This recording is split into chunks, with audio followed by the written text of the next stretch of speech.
தண்ணியில் வச்சு ஊற்றலாம். பச்சை தண்ணியில் குளிங்க, ஒன்றும் பண்ணாது.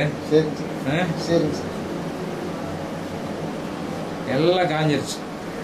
அன்னைக்கு அப்படியே சும்மா செவன்னு அப்படியே கந்திட்டு இருந்தது. இன்னைக்கு அதற்குலாம் ரொட்டி ரொட்டியாக காஞ்சிருச்சு, எல்லாம் விழுந்துடும். இந்த பக்கம் திரும்பிக்க, முன்னாடி திரும்பிக்க.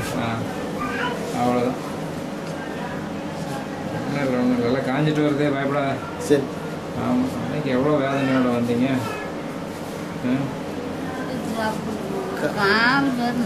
எல்லாம் காஞ்சி போச்சு. சரி. ஒன்றும் பண்ணாது. சரி. மாறி டைம் ஆச்சு. ஆமாம், எல்லாம் ரொட்டியாக இருந்தது, எல்லாமே மாறிடுச்சு. இதுக்கு 2 தான் வலி பயங்கர. இதுவே எல்லாம் மாறிடுச்சு. எல்லாம் நீரோட்டு இருக்குங்க சார். எப்படி உட்கார்ந்து எந்திரிச்சா அங்கங்க எவ்வளவு உதிர்ச்சு, என்ன சமாச்சாரம். ஆமாங்க சார். எல்லாம் அந்த 10 வருஷம் மருந்து தின்னீங்களா, அதனுடைய அடக்கம் தான்.